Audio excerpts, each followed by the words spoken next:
Hello बच्चों, मैं P K Sinha mathematics by P K Sinha class में आप सभी बच्चों का एक बार फिर से स्वागत करता हूँ। बच्चों, जैसा कि पिछले वीडियो में जो कि मैं 12th के लिए मैट्रिक्स का मेरा वो 12th लेक्चर था, 12th क्लास के लिए जो मैं वीडियो अपलोड किया था, उसमें मैंने ये अनाउंस किया था कि मेरा अगला वीडियो जो है वो 11th के स्टूडेंट्स के लिए होगा और उसमें पहला टॉपिक मैं पढ़ाऊँगा वो सीक्वेंस एंड सीरीज। हालांकि 11th के सिलेबस में अगर आप देखें तो सबसे पहले आपको सिलेबस में सेट्स मिलेगा, उसके बाद रिलेशन, फंक्शन, ट्रिगोनोमेट्री, इस तरह से सिलेबस आगे बढ़ाया गया। जिस टॉपिक का नाम मैं ले रहा हूँ सीक्वेंस एंड सीरीज, आप अगर आप सिलेबस में देखो तो आपको लगेगा कि ये तो कहीं है ही नहीं, लेकिन आप देखेंगे कि अलजेब्रा में अर्थमेटिक प्रोग्रेशन और ज्योमेट्रिक प्रोग्रेशन करके आया है ना।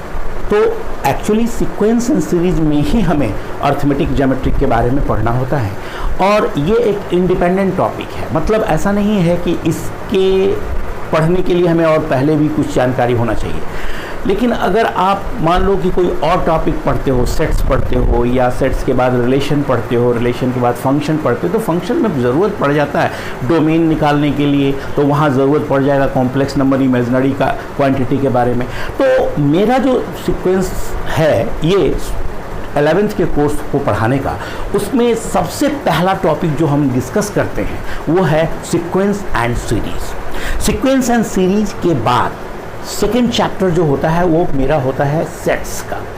सीक्वेंस सीरीज के बाद सेट्स, एंड सेट्स में कुछ इंटरवल्स के बारे में बताएंगे, और सेट्स के बाद जो मेरा टॉपिक होता है वो कॉम्प्लेक्स नंबर होता है। बात समझ में आ रहा है? Complex number and then quadratic equation and expression, ठीक है। और तब जाकर के हम रिलेशन और फंक्शन डिस्कस करते हैं, क्योंकि अगर आप सेट्स और रिलेशन और फंक्शन को पढ़ना है आपको, तो उसके लिए ज़रूरी होता है कि इमेजिनरी क्वांटिटी क्या होता है इसके कंसेप्ट के बारे में हम जानें। और जब अगर इमेजिनरी क्वांटिटी के बारे में नहीं जानेंगे तो फंक्शन में हमें ज़रूरत पड़ जाता है साइन स्कीम का, हमें ज़रूरत पड़ जाता है डोमेन निकालने का, तो वहाँ पर हमारे लिए प्रॉब्लम हो जाता है। इसीलिए मेरा जो सीक्वेंस है वो ये है कि सबसे पहले हम सीक्वेंस एंड सीरीज पढ़ाएंगे, इसके बाद सेट्स पढ़ाएंगे, सेट्स के बाद मेरा जो होगा वो complex number, quadratic equation and expression और पूरा साइन स्कीम, और तब जाकर रिलेशन और फंक्शन पे हम आ जाएंगे, ठीक है। उसके बाद आपका वही सिलेबस फॉलो करेंगे जो आपके 11th के लिए। लेकिन पहला जो टॉपिक हम डिस्कस करेंगे वो सीक्वेंस एंड सीरीज। इसमें एक और ख़ास बात यह है कि आप 11th में आने के पहले 10th में अर्थमेटिक प्रोग्रेशन के बारे में पढ़ चुके हैं।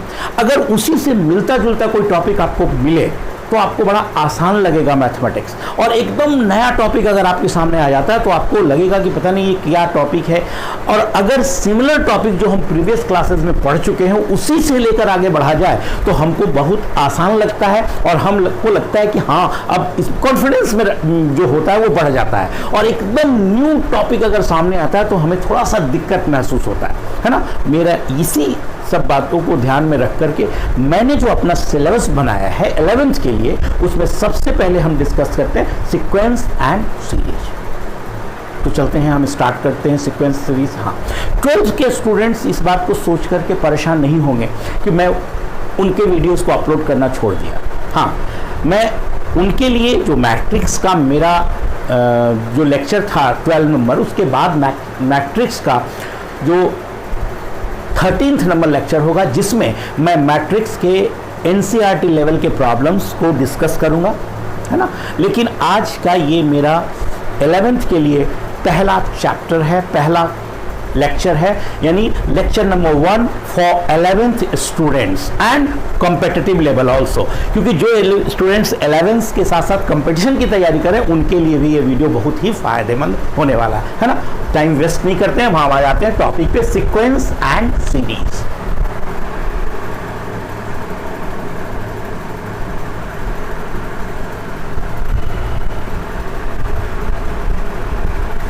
है ना। देखिए, सीक्वेंस एंड सीरीज। सीक्वेंस किसको कहते हैं, सीरीज क्या होता है, उसके बाद एक वर्ड आप प्रोग्रेशन हुआ, प्रोग्रेशन किसको कहते हैं। देखिए, सबसे पहले हम बात करेंगे सीक्वेंस का। सीक्वेंस क्या होता है, देखिए ए succession of numbers,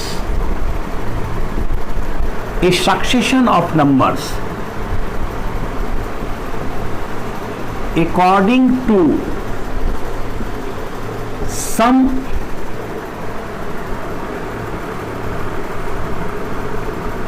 definite rule is called a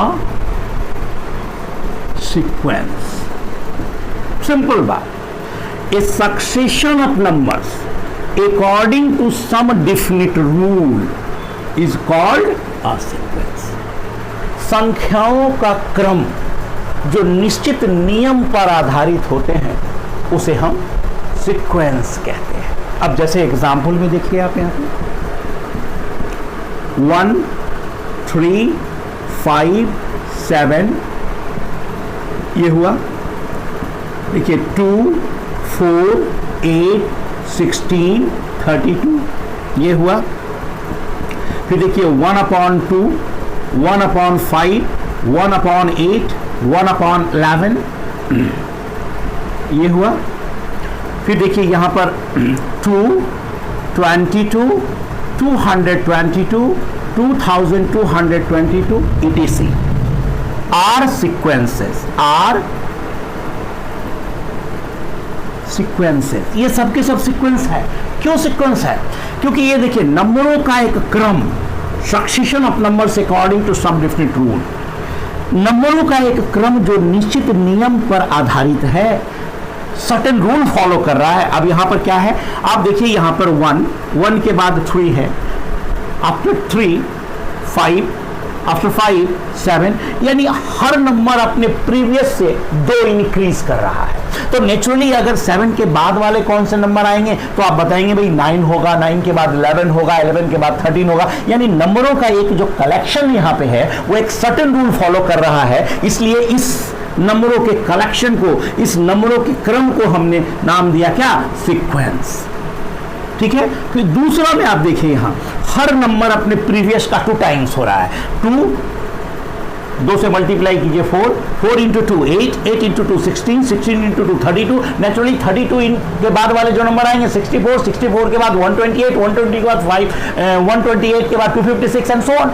नंबरों का ये कलेक्शन भी एक सर्टेन रूल फॉलो कर रहा है. फिर देखिए तीसरे में नंबर में आ जाते हैं. देखिए 1/2 1/5 1/8 1/11. आप देख रहे हैं न्यूमरेटर सबका 1 हो रहा है, लेकिन डिनोमिनेटर में 3 इंक्रीज कर रहा है. 2 में अगर आप 3 ऐड करते हैं 5 होता है, 5 में 3 ऐड करते हैं 8 होता है, 8 में 3 ऐड करते हैं 11 होता है. नेचुरली नेक्स्ट नंबर होगा 1/14 1/17 1/20 एंड सो ऑन. तो नंबरों का ये भी कलेक्शन एक सर्टेन रूल फॉलो कर रहा है, इसलिए इस कलेक्शन को भी हम सीक्वेंस कहते हैं. फिर आप यहां पे देखिए 222 222 2222. अब यहां 2 है, 2 इन इसमें हर नंबर में 10 से मल्टीप्लाई करके 2 ऐड कीजिए. देखिए 2 इंटू 10 20 प्लस 2 22 22 इंटू 10 220 प्लस 2 222 2222. इस तरह से नंबरों का एक कलेक्शन है. तो ये सब के सब क्या कहलाते हैं? सीक्वेंस कहलाते हैं. समझ में आ रहा था?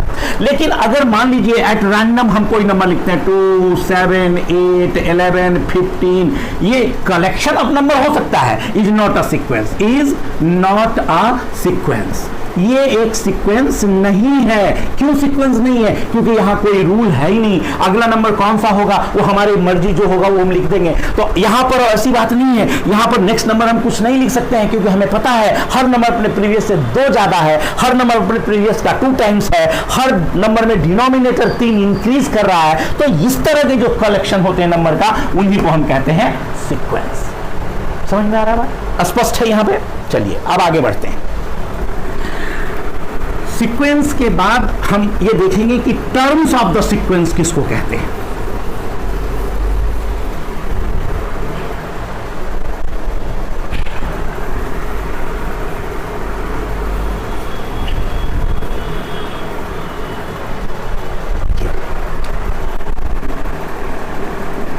Terms of a sequence. Sequence के टर्म्स किसको कहते हैं? देखिए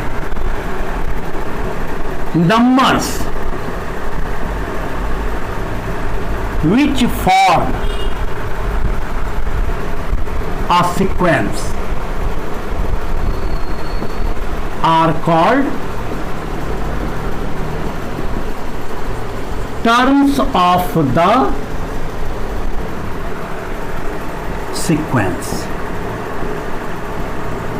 संख्याएं जो सीक्वेंस का निर्माण करती है, सीक्वेंस को फॉर्म करती है, उसे हम सीक्वेंस के टर्म्स कहते हैं। And generally denoted by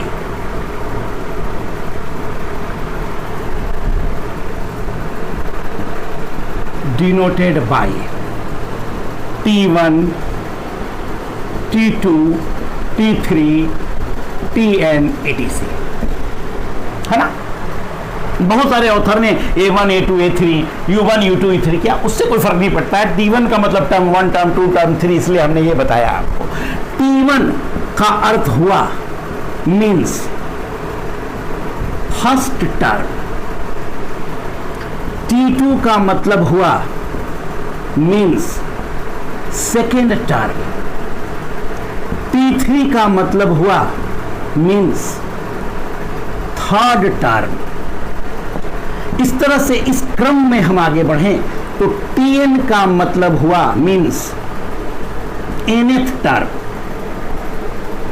nth term जो हुआ ये हुआ इस सीक्वेंस। nth टर्म का मतलब हुआ कि सीक्वेंस में n के जगह 1 डालो फर्स्ट, 2 डालो सेकंड, 3 डालो थर्ड, इस तरह से हमें नंबर्स मिल सकता है। इसको हम लोग nth टर्म बोलेंगे या जनरल टर्म बोलते हैं। देखिए Tn is called nth term और इसको हम कह सकते हैं और जनरल टर्म। जनरल टर्म मतलब एक ऐसा टर्म जो सीक्वेंस के सारे टर्म्स को बता सकता हो, उसे ही हम nवां टर्म यानी nth टर्म या जनरल टर्म कहते हैं। ये समझ में आ गया। अब जैसे एग्जाम्पल भी देखिए, अगर मान लीजिए 1, 4, 7, 10, 13 ये दिया हुआ इज अ सीक्वेंस, ये एक सीक्वेंस है। तो T1 हियर, यहां पर आप गौर कीजिए, हियर T1 बराबर क्या हुआ 1, यानी first term of the sequence is 1। T2 बराबर कितना हुआ 4, T3 बराबर कितना हुआ 7, T4 बराबर क्या हुआ 10। तो ये जो होता है term 1, term 2, term 3, term 4, term 5, term 6, term 7, इस तरह से बनता है। इसे हम कहते हैं sequence, terms of a sequence, है ना।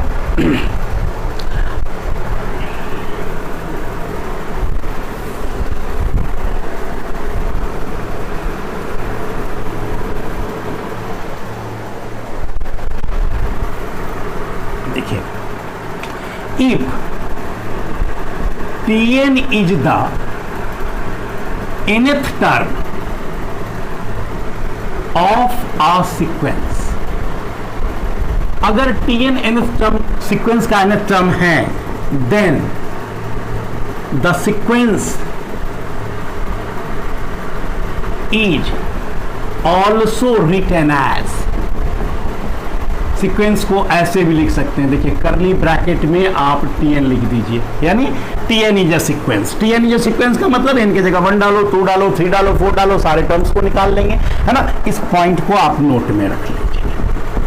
If Tn is the nth term of a sequence, then the sequence is also written as, middle bracket curly bracket के अंदर में हम Tn को लिख दिया, ये सीक्वेंस को डिनोट करता है। अब यहां पर एक बात और हुआ कि अभी देखो, इफ 1, 4, 7, 10 इज अ सीक्वेंस, तो इसका जो nth टर्म होगा वो होगा यहां पर 3n-2। आप कहेंगे कैसे निकाल दिया, तरीका आपको बताया जाएगा, घबराने की बात नहीं है। ये Tn बराबर ये हुआ। अब देखो n की जगह अगर 1 पुट करेंगे तो T1 बराबर होगा 3 × 1 - 2, दैट इज 1, पहला टर्म मिला। n बराबर अगर 2 पुट किया तो T2 इज इक्वल टू 3 × 2 - 2, 4। देखिए n इक्वल टू अगर 3 पुट किया तो T3 इज इक्वल टू 3 × 3 - 2, 7, ठीक है। अगर मान लीजिए n के जगह पर 4 पुट करते हैं तो ये हो जाता है T4 इक्वल टू 3 × 4 - 2, 10। तो आपने यहां देखा कि ये जो सीक्वेंस बना, अगर nth टर्म दिया हुआ है तो सीक्वेंस के किसी भी टर्म को निकाल सकते हैं। अगर मान लीजिए हमें पूछा जाए कि बताओ इस सीक्वेंस का 100th टर्म क्या है, तो हमको 100 टर्म तक लिखने की आवश्यकता नहीं है, बस we have to put n equal to 100 and find the term. समझ में आ रहा है? अगर मान लीजिए हमें कह रहा है 100 टर्म निकालना, क्या करेंगे, n इक्वल टू 100 पुट कर दिया तो ये आ गया, देखो t100 equal to 3 into 100 minus 2, तो 300 माइनस 2 यानी हो गया 298। This is the term. बिना सीक्वेंस के सारे टर्म्स को लिखे हुए डायरेक्ट हम सीक्वेंस के टर्म्स को निकाल सकते हैं, है ना। लेकिन ये ऑलवेज ये जरूरी नहीं है कि हम सीक्वेंस के टर्म को जनरल फॉर्म में लिख सकें, यानी टीएन के फॉर्म में लिख सकें, है ना। तो अब सवाल यहां पर यह होता है कि अगर किसी सीक्वेंस के टर्म को टीएन फॉर्म के, टीएन अलजेब्रिक एक्सप्रेशन में एक्सप्रेस किया जा सकता है तो उस सीक्वेंस को क्या कहते हैं, और अगर नहीं किया जा सकता है तो उस सीक्वेंस को हम लोग क्या कहते हैं। अब जैसे यहां पर आप देखिए, अगर मान लीजिए आपके सामने हम ये प्रश्न पूछते हैं, देखिए क्वेश्चन है यहां, इज 2 3 5 7 11 13 अ सीक्वेंस। क्वेश्चन ये है। बहुत सारे बच्चे इसे देखकर बोलते हैं नो ये सीक्वेंस नहीं है, 2 के बाद 3 है, 1 बढ़ा, फिर 2 ज्यादा, फिर 2 ज्यादा, फिर 4 ज्यादा, फिर 2 ज्यादा, ये सीक्वेंस नहीं है। लेकिन नहीं, इसका आंसर है यस, ये सीक्वेंस है। आप कहेंगे भाई किस तरह का सीक्वेंस है, देखिए, it each a sequence of prime numbers. अब बताइए यहां पे ये प्राइम नंबर का सीक्वेंस है। पहला prime number, we know that 2 is the smallest prime number, है ना। प्राइम नंबर का मतलब होता है number which is it divisible by itself, or 1 is called prime number and 2 is the smallest prime number. So after 2 3 के बाद 5 के बाद 7 के बाद 9 is not a prime number, 11 के बाद 13 के बाद 15 नहीं आएगा, because 15 is not a prime number, composite number है ना। तो ये 13 के बाद क्या आना चाहिए, 17 के बाद 19 के बाद 23 एंड सो ऑन। तो ये जो सीक्वेंस होता है ये प्राइम नंबर का सीक्वेंस होता है, और ऐसे सीक्वेंस के टर्म्स को हम लोग यहां पर here nth prime number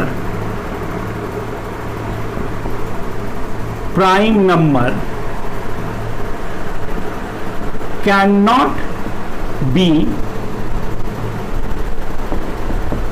written in form of an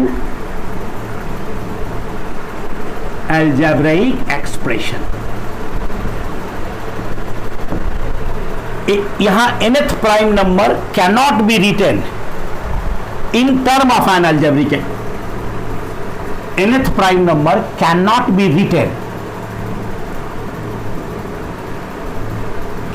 written in an algebraic expression. एक अलजेब्रिक एक्सप्रेशन में nth प्राइम नंबर को नहीं लिखा जा सकता है। लेकिन ये जो सीक्वेंस देख रहे हैं ये प्राइम नंबर का सीक्वेंस है। ये हमसे पूछे कि बताओ नेक्स्ट क्या होगा, तो हम आराम से बता सकते हैं 17 होगा। उसके बाद क्या होगा, तो ये अगर बोला जाएगा 15वां प्राइम नंबर क्या है, तो उसके लिए कोई फार्मूला नहीं है कि उसमें हम पुट किया और उसको हम, यानी हम कह सकते हैं here nth prime number can not be written in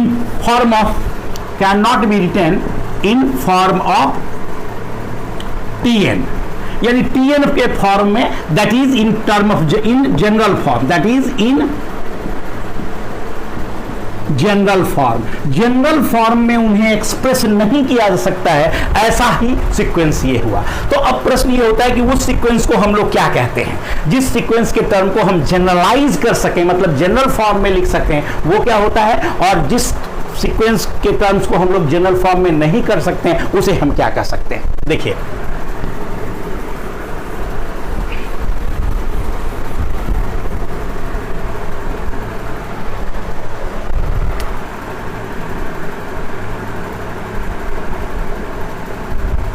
sequence, इसको हम लोग 2 क्लास में बांट सकते हैं।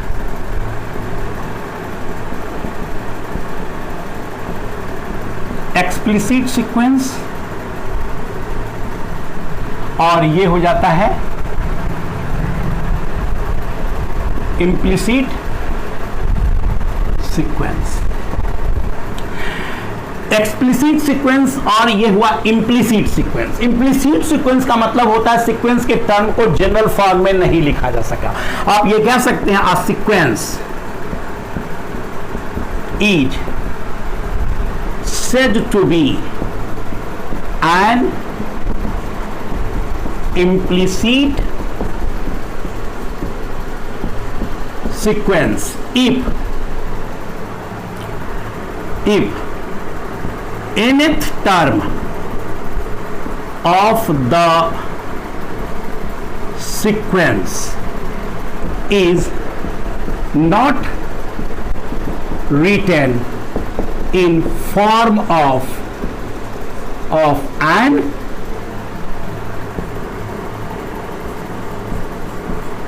algebraic expression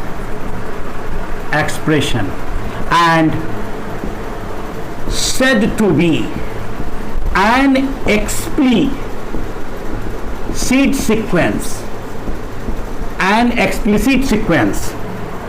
if its nth term is written in form of an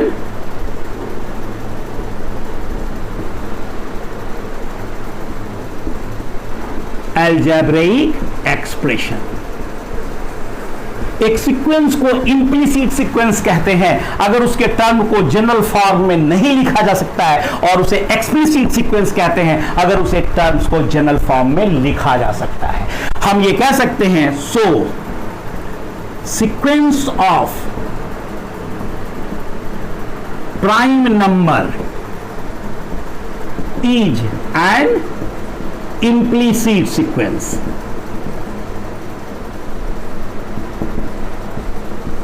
implicit sequence, prime number का जो सीक्वेंस होता है वो इम्प्लिसिट सीक्वेंस होता है। और हमें इम्प्लिसिट सीक्वेंस के बारे में नहीं स्टडी करना है, हमें एक्सप्लिसिट सीक्वेंस के बारे में स्टडी करना है। समझ में आ रहा है? यानी सीक्वेंस को दो क्लास में हम रख सकते हैं, एक्सप्लिसिट, इम्प्लिसिट।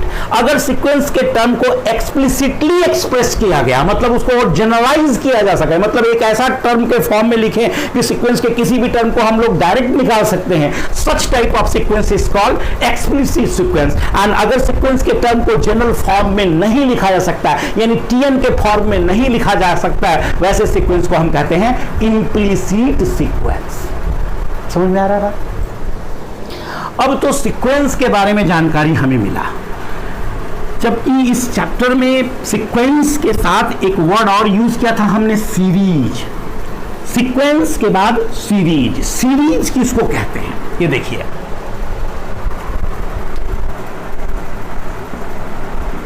सीरीज क्या होता है, क्या डिफरेंस है सीक्वेंस और सीरीज में। देखिए, अगर if T1 T2 T3 T4 etc are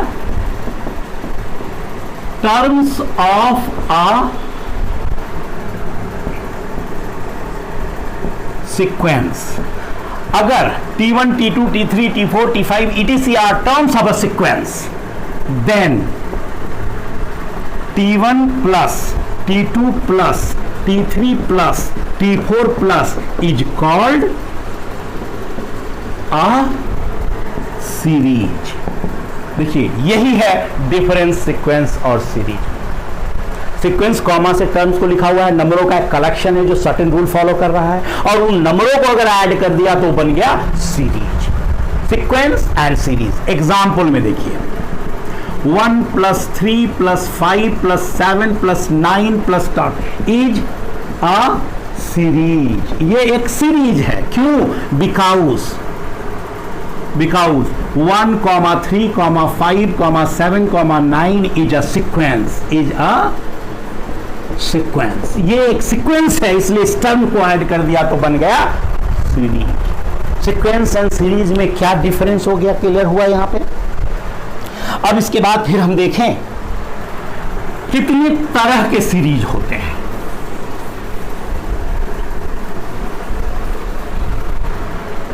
देखिए सीरीज जो हुआ इसे दो टाइप में हमने बांट दिया, फाइनाइट सीरीज और दूसरा हो गया इनफाइनाइट सीरीज, है ना। अब देखिए a series is said to be a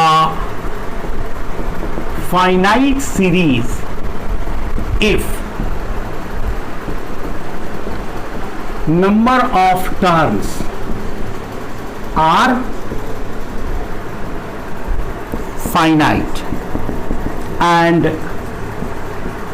said to be an infinite series if number of terms are infinite। अगर सीक्वेंस में सीरीज में नंबर ऑफ टर्म्स फाइनाइट होता है तो फाइनाइट सीरीज, इनफाइनाइट होता है तो इनफाइनाइट सीरीज। जैसे देखिए example 1 + 3 + 5 + 7 + dot to 100 terms is a finite series। ये एक फाइनाइट सीरीज है, but 1 + 1/2 + 1/4 + 1/8 + 1/16 + dot to infinite is an infinite series। अगर सीरीज में नंबर ऑफ टर्म्स फाइनाइट हो तो उसे हम फाइनाइट सीरीज बोलते हैं, नंबर ऑफ टर्म इनफाइनाइट हो तो उसे हम लोग इनफाइनाइट सीरीज बोलते हैं। क्लियर है, इसमें कोई दिक्कत नहीं है यहां पे।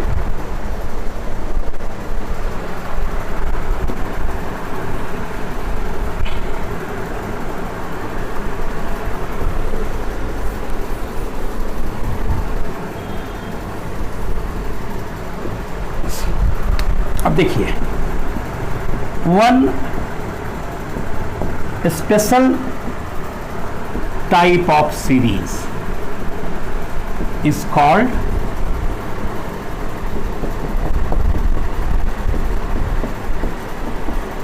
Fibonacci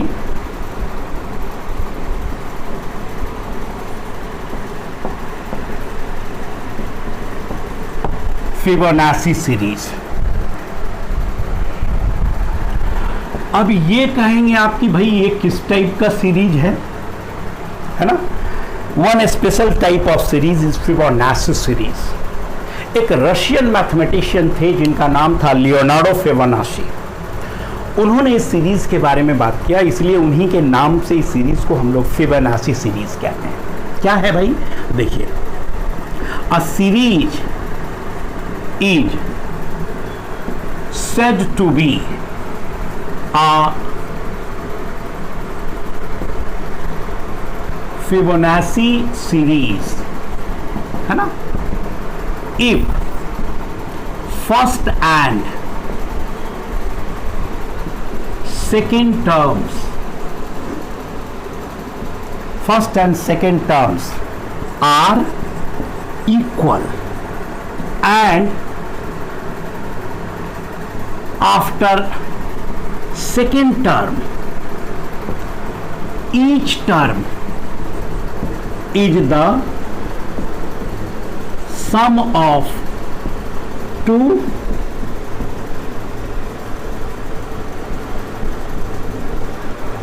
preceding terms। A series is said to be a Fibonacci series if first and second terms are equal and after second term each term is the sum of two preceding terms। See the example 3 + 3 पहला दूसरा equal है, इसके बाद इन दोनों को add किया 6 फिर इन दोनों को ऐड किया 9, फिर इन दोनों को ऐड किया 15, फिर इन दोनों को ऐड किया 24। ये जो सीरीज हुआ इज अ फिबोनाची सीरीज। ये फिबोनाची सीरीज के नाम से जाना जाता है। यहां पर T1 is equal to T2 है और T3 will be equal to T1 plus T2, T4 is equal to T2 plus T3, T5 is equal to T3 plus T4, है ना। इस तरह से बढ़ते हुए चले गए और अगर Tn लिखना हो तो Tn बराबर होगा Tn minus 2 plus Tn minus 1 and n must be greater than equal to 3 और and n is a natural number, natural यानी n का मान 3 से कम नहीं लेना, 3 लेंगे तभी तो ये 1 और 2 आएगा। ऐसे सीरीज को हम लोग कहते हैं फिबोनाची सीरीज। रशियन मैथमेटिशियन थे लियोनार्डो फिबोनाची, उन्होंने इस सीरीज के बारे में बताया, इसलिए उन्हीं के नाम से इस सीरीज को हम लोग फिबोनाची सीरीज कहते हैं। क्लियर हुआ? सीक्वेंस एंड सीरीज क्या होता है समझ में आ गया? Sequence a succession of numbers according to some definite rule is called a sequence. If T1, T2, T3, T4, T5, etc. are terms of a sequence, then T1 plus T2 plus T3 plus T4 plus dot so on is called a series. There are two types of series: finite series or infinite series. A series is said to be a finite series if number of terms are finite, and series is said to be an infinite series if number of terms are infinite. Clear है? चलिए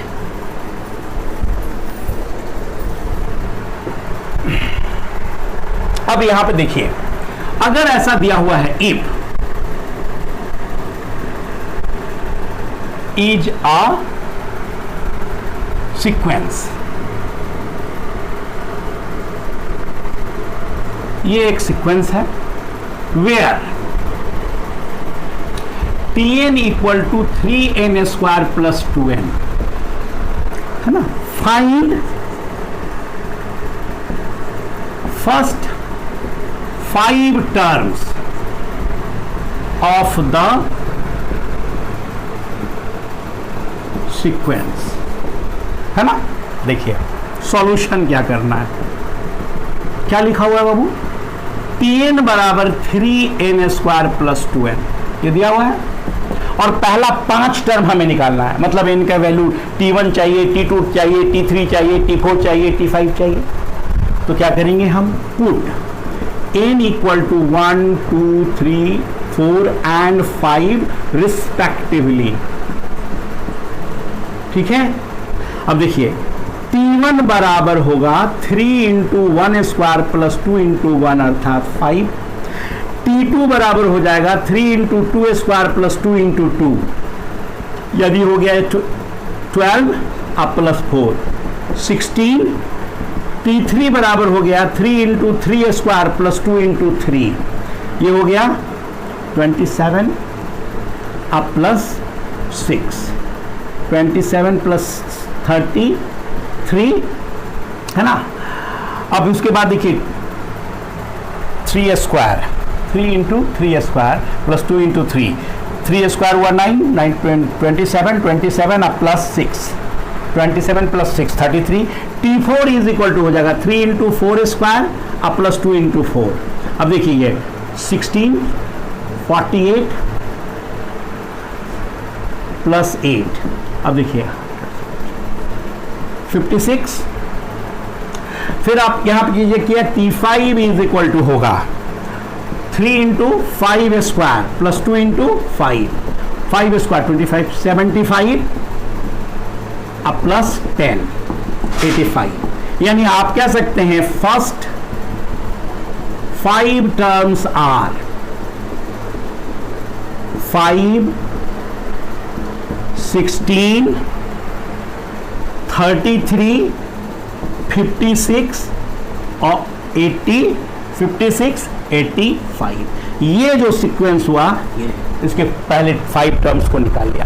यानी आपको sequence के terms अगर दिए हुए हैं और उसके फर्स्ट 5 टर्म 4 टर्म या जो भी निकालना है, n के जगह से पर बारी बारी से रिस्पेक्टिवली क्रमवार 1 2 3 से 5 तक पुट करने के बाद हम सीक्वेंस के टर्म्स को निकाल सकते हैं।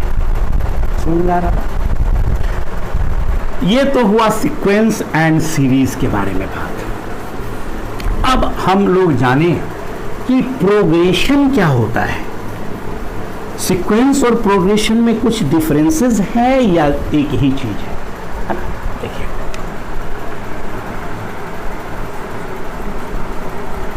प्रोग्रेशन, सीक्वेंस तो पढ़ लिया, उसमें आया प्रोग्रेशन। तो देखिए, there are several type of sequences. There are several type of sequences. Among all sequences,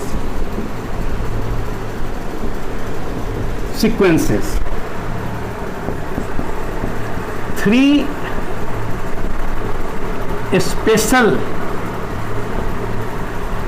type of sequences are called progressions. We can say that there are infinitely many type of sequences. बहुत तरह के sequence हो सकते हैं. Among all sequences, three special type of sequences are called progressions. What is difference between sequence and progression? Sequences are not progression, but progressions are sequences, because three specific type of sequences are called progression. यानी जो progression है वो sequence है, लेकिन जो sequence है वो आवश्यक नहीं कि progression होगा। इसमें सबसे पहला आया क्या? अर्थमेटिक प्रोग्रेशन, जिसको आप 11th 10th में पढ़ चुके हैं, एपी, है ना? अब लग रहा होगा आपको कि हाँ अब हम सिलेबस में आ गए, नहीं?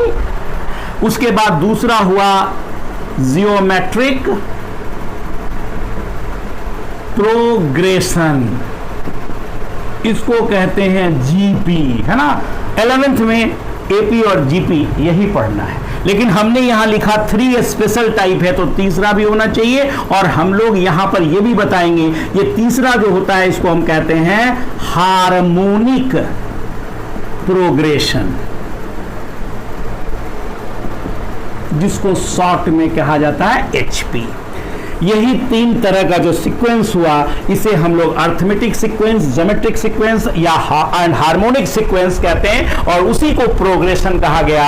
यानी आप यहां पर लिख सकते हैं नोट में कि सीक्वेंस, अगर पूछा जाए कि what is difference between sequence and progression, तो आप ये लिखेंगे, sequences are not progressions but progressions are sequences. Sequences are not progression, but progressions are sequences. 3 special type of sequence: arithmetic, geometric and harmonic.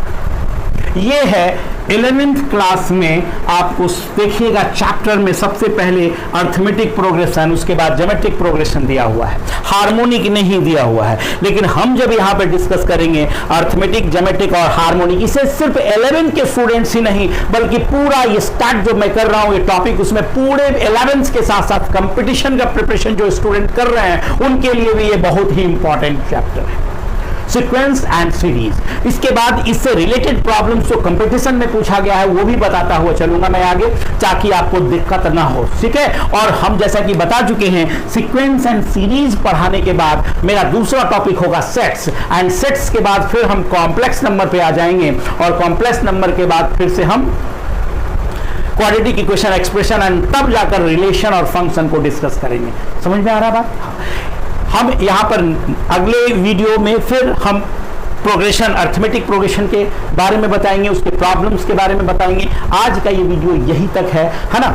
अगले video में आप देखेंगे arithmetic progression क्या होता है, उसमें कितने तरह के प्रॉब्लम्स होते हैं, उसमें क्या प्रॉब्लम्स को कैसे सॉल्व किया जाता है, इन सब चीज़ के बारे में डिस्कस करेंगे। लेकिन हर एक दो वीडियो के एक ये प्रोग्रेशन का सीक्वेंस का वीडियो हुआ, इसके बाद मेरा नेक्स्ट वीडियो जो होगा उसमें मैं 12th के लिए जो मेरा मैट्रिक्स का लेक्चर नंबर 13 आएगा, फिर उसके बाद फिर सीक्वेंस एंड सीरीज का लेक्चर नंबर 2, फिर मैट्रिक्सेस का lecture number 14 and so on. इस तरह से अल्टरनेट मेरा क्लास चलेगा, है ना। आज का ये वीडियो यहीं तक है, फिर नेक्स्ट वीडियो में मिलेंगे, तब तक के लिए बाय।